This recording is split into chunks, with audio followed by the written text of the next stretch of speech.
పాలిటిక్స్లో శాశ్వత మిత్రులు శాశ్వత శత్రువులు ఉండరు అనే సామెత వినిపిస్తూ ఉంటుంది.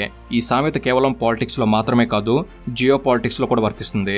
మారుతున్న వరల్డ్ ఆర్డర్కి తగ్గట్టుగా ఇండియన్ ఇంట్రెస్ట్కి ప్రొటెక్ట్ చేసుకునేలా ఎప్పటికప్పుడు స్ట్రాటజీ మారుస్తూ ముందుకెళ్లడంలో భాగంగా ఇప్పుడు ఇండియా ఏకంగా తాలిబాన్లతో చేతులు కలపాల్సి వచ్చింది. ఆఫ్ఘనిస్తాన్ను పాలిస్తున్న తాలిబాన్ ప్రభుత్వాన్ని ఇండియా అధికారికంగా గుర్తించలేదు. అయినా కొన్ని ప్రత్యేక పరిస్థితుల్లో ఈ అనూహ్య కలయికకు కారణమయ్యాయి. అక్టోబర్ 10-11 2 రోజుల పాటు ఇండియాలో పర్యటించిన తాలిబాన్ ఫారిన్ మినిస్టర్ ముత్తకీతో Indian external affairs minister Jaishankar గారు సమావేశమయ్యారు. అయితే ఉగ్రవాదం మీద పోరులో ఇండియా పోషిస్తున్న పాత్రను, ఉగ్రవాదం వల్ల ఇండియా ఎదుర్కొంటున్న ఇబ్బందులను సందర్భం వచ్చిన ప్రతిసారి ప్రపంచ వేదిక మీద ప్రస్తావిస్తూ వస్తున్న ఇండియా ఇప్పుడు తాలిబాన్ లాంటి ఉగ్రవాద సంస్థతో చర్చలు జరపటం, ఉగ్రవాదులు పాలిస్తున్న దేశంతో బిలటరల్ రిలేషన్స్ ఏర్పరచుకోవడం అనేది ఇప్పుడు ఆసక్తిగా మారింది. కాబట్టి జరుగుతున్న ఈ సంఘటనల గురించి మీకు స్పష్టంగా తెలిపే ప్రయత్నమే ఈ వీడియో. అసలు ఇండియా ఆఫ్ఘనిస్తాన్ మధ్య ఎలాంటి చర్చలు జరిగాయి, తాలిబాన్ ప్రభుత్వానికి ఇండియా ఎందుకు మద్దతు ఇవ్వాల్సి వచ్చింది, ఇండియా తాలిబాన్ల మధ్య ఇన్నాళ్ళు ఎలాంటి సంబంధాలు ఉన్నాయి, ఎందుకని ఇండియా ఉగ్రవాద ప్రభుత్వంతో చర్చలు జరిపింది, అసలు ఈ కలయిక వల్ల ప్రపంచానికి ఇండియా ఇస్తున్న మెసేజ్ ఏంటి, తాలిబాన్ ప్రభుత్వంతో ఇండియా జరిపిన చర్చల వల్ల ఎదురవుతున్న విమర్శలేంటి, ఇలా ప్రతి ఒక్క విషయాన్ని ఏది మిస్ కాకుండా ఈ వీడియోలో ఇప్పుడు తెలుసుకుందాం. అండ్ దీనిపై మీ అభిప్రాయం ఏమిటి తప్పకుండా కామెంట్స్ తెలపండి. అండ్ ఇలాంటి మరిన్ని ఇన్ఫర్మేటివ్ వీడియోస్ని మీ కొరకు వెంటనే తెచ్చేందుకు మీ సపోర్ట్గా ఈ వీడియోకి జస్ట్ లైక్ చేయండి చాలు. సో లేట్ చేయకుండా let's get into the video.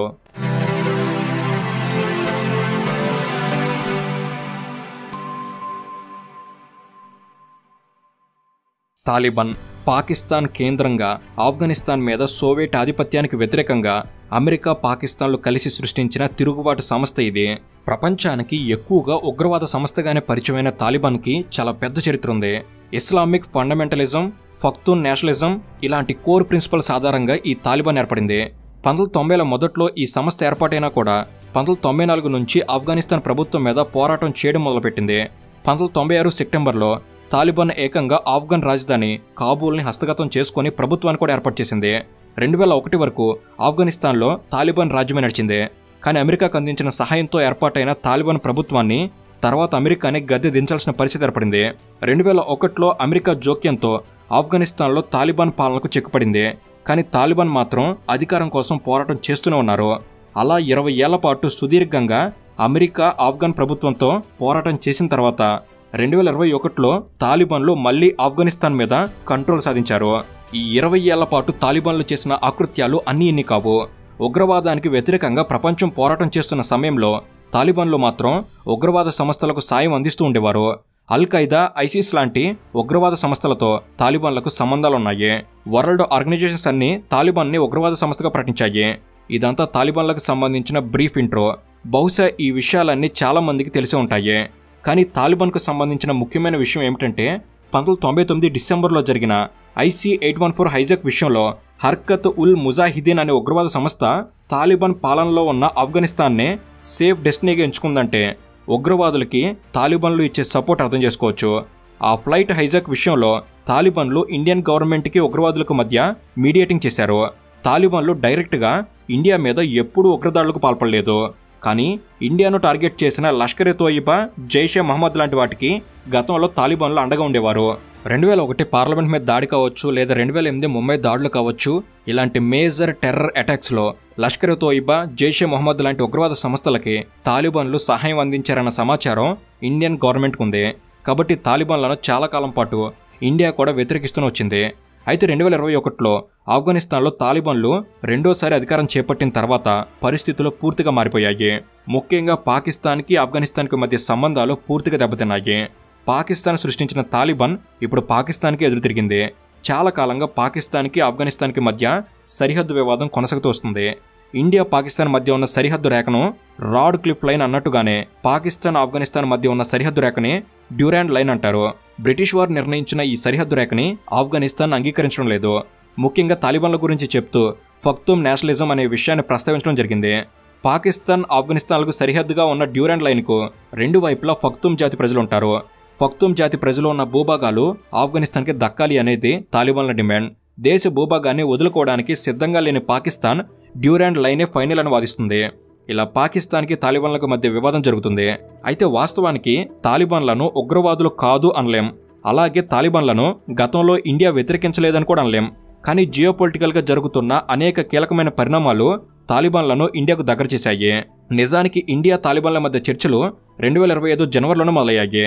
2025 జనవరి 8న దుబాయ్ వేదికగా తాలిబాన్ ఫారిన్ మినిస్టర్తో ఇండియన్ ఫారిన్ సెక్రటరీ భేటీ అయ్యారు.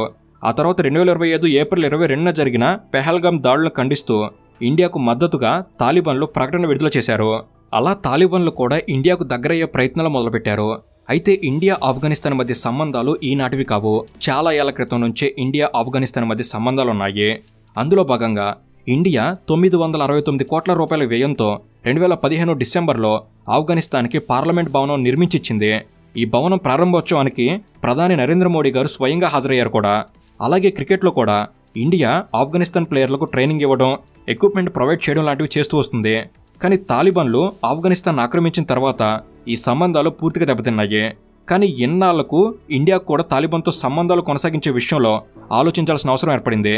ఇక్కడ అవసరం అనే మాట ఎందుకు వాడాల్సి వచ్చింది అంటే, ఇండియా కన్నా ముందే చైనా, రష్యా లాంటి దేశాలు తాలిబాన్లతో సంబంధాలు ఏర్పరచుకోవడం మొదలుపెట్టాయి. రష్యా ఏకంగా 2025 జులైలోనే తాలిబాన్ ప్రభుత్వాన్ని అధికారికంగా గుర్తిస్తున్నట్లు కూడా ప్రకటించింది.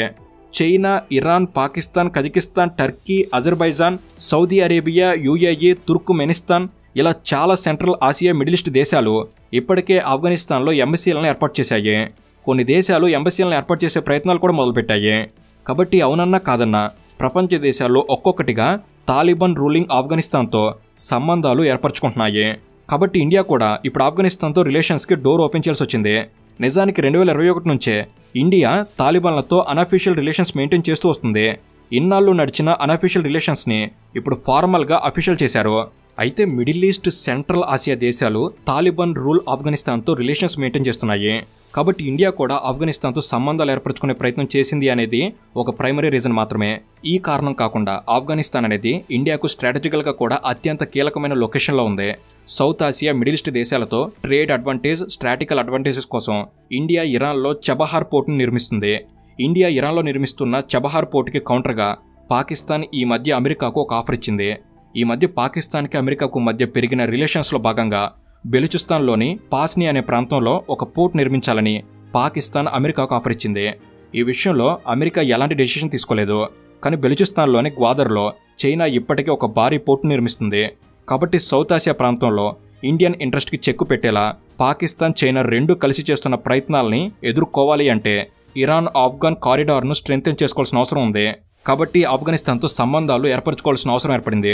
అయితే తాలిబాన్లతో ఇండియా సంబంధాలు ఏర్పరచుకోవడాన్ని వెస్ట్రన్ కంట్రీస్ ఎలా చూస్తాయి అనే అనుమానాలు కూడా అవసరం లేదు. ఎందుకంటే తాలిబాన్ నాయకులతో ట్రంప్ కూడా ఈ మధ్య ఖతార్లో సమావేశం అయ్యాడు. తాలిబాన్ మంత్రిని టెరిఫిక్ గాయ్ అని పొగడడం కూడా జరిగింది. కాబట్టి మారుతున్న వరల్డ్ ఆర్డర్ని దృష్టిలో ఉంచుకొని తాలిబాన్లతో చర్చలు జరపాల్సి వస్తుంది. ఇక పొరుగున ఉన్న పాకిస్తాన్ అనేది ఇండియా ఆఫ్ఘనిస్తాన్లో దగ్గరవడానికి కారణం. శత్రువుకి శత్రువు మిత్రుడు అన్న సామెత ప్రకారం ఇండియాకు పాకిస్తాన్ శత్రువు, ఆఫ్ఘనిస్తాన్కి పాకిస్తాన్ శత్రువు. కాబట్టి న్యాచురల్గా ఇండియా ఆఫ్ఘనిస్తాన్కి దగ్గరయ్యాయి. అయితే అక్టోబర్ 9న పాకిస్తాన్ ఆఫ్ఘనిస్తాన్ మీద దాడి చేసింది. ఆ దాడికి ప్రతీకారంగా ఆఫ్ఘనిస్తాన్ పాకిస్తాన్ మిలిటరీ పోస్ట్ మీద దాడి చేసింది. ఈ దాడిలో 20 మందికి పైగా పాకిస్తాన్ సైనికులు మరణించారు. తాలిబాన్ మంత్రి అమీర్ ఖాన్ ముత్తకి ఇండియాలో ఉన్న సమయంలోనే ఈ దాడులు జరగడం గమనించాల్సిన అంశం. ఆఫ్ఘన్ ఇండియా సంబంధాల విషయంలో పాకిస్తాన్ రియాక్షన్ ఎలా ఉంటుంది అన్న దానికి ఇదే ఉదాహరణ. ఇండియా పాకిస్తాన్ బోర్డర్లో అలజడి జరిగితే పాకిస్తాన్ ఆఫ్ఘన్ బోర్డర్లో రియాక్షన్ ఉంటుందన్న భయం పాకిస్తాన్కి ఉండాలి అంటే తాలిబాన్లతో స్నేహం చేయక తప్పదు అన్నట్టుగా పరిస్థితులు మారాయి. మారిన పరిస్థితుల దృష్ట్యా ఇండియాకు ఆఫ్ఘనిస్తాన్కి మధ్య సంబంధాలు ఏర్పడుతున్నాయి. అయితే అక్టోబర్ 10న Afghanistan foreign minister Amir Khan Muttaqi Indian external affairs minister Jaishankar గారితో చర్చలు జరిపారు. రెండు దేశాల మధ్య జరిగిన చర్చల్లో ఎలాంటి విషయాలు చర్చకు వచ్చాయన్న విషయం మీద ఎక్స్టర్నల్ అఫైర్స్ మినిస్ట్రీ ఒక ప్రకటన విడుదల చేసింది. ఆ ప్రకటన ప్రకారం ఇన్నాళ్ళు ఇండియన్ గవర్నమెంట్ తాలిబాన్ ప్రభుత్వానికి అధికారిక గుర్తింపు ఇవ్వలేదు. దాంతో ఆఫ్ఘనిస్తాన్లో ఇన్నాళ్ళు ఇండియన్ ఎంబసీ లేదు. ఇండియాకు ఆఫ్ఘనిస్తాన్లో ఆఫీస్ ఉన్నా అది ఎంబసీ కాదు. కానీ ఇప్పుడు ఇండియా ఆ ఆఫీస్ని పూర్తిస్థాయి ఎంబసీగా అప్గ్రేడ్ చేయబోతుంది. ఒక రకంగా ఆఫ్ఘనిస్తాన్లో ఇండియన్ ఎంబసీని ఏర్పాటు చేయడం అంటే ఆఫ్ఘనిస్తాన్లో తాలిబాన్ ప్రభుత్వాన్ని గుర్తించినట్టే అవుతుంది. ఇక ఆఫ్ఘనిస్తాన్లో ఇండియన్ ఇన్వెస్ట్మెంట్స్కి సంబంధించిన విషయాల మీద కూడా చర్చ జరిగింది. ఆఫ్ఘనిస్తాన్లో ఉన్న రేర్ ఎర్త్ మినరల్స్ని మైనింగ్ చేసేందుకు ఆఫ్ఘనిస్తాన్ ఇండియన్ కంపెనీలకు డోర్స్ తెరిచింది. ఇక ఇన్నాళ్ళు ఆఫ్ఘనిస్తాన్ ఇండియా మధ్య రిలేషన్స్ పూర్తి స్థాయిలో లేనందుకు ఇన్నాళ్ళు ఆఫ్ఘన్ పౌరులకి ఇండియా వీసాలు ఇవ్వడం నిలిపివేశారు. కాబట్టి రెండు దేశాలు ఇక వీసాల విషయంలో నిబంధనల్ని ఎత్తివేయనున్నాయి. ఇక గతంలో ఉన్నట్టే ఇండియా ఆఫ్ఘనిస్తాన్ మధ్య క్రికెట్కి సంబంధించిన కోఆపరేషన్ మళ్లీ మొదలు కాబోతుంది. ఇక ఆఫ్ఘనిస్తాన్ భూభాగం నుంచి ఉగ్రవాద కార్యకలాపాలని అనుమతించబోమని తాలిబాన్ మంత్రి అంగీకరించారు.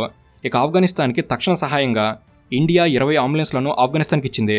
వీటితో పాటు గతంలో ఆఫ్ఘనిస్తాన్లో ఇండియా నిర్మించిన ఇందిరాగాంధీ ఇన్స్టిట్యూట్ ఆఫ్ చైల్డ్ హెల్త్లో 30 బెడ్స్తో ఆంకాలజీ సెంటర్ ఏర్పాటు చేయబోతున్నారు.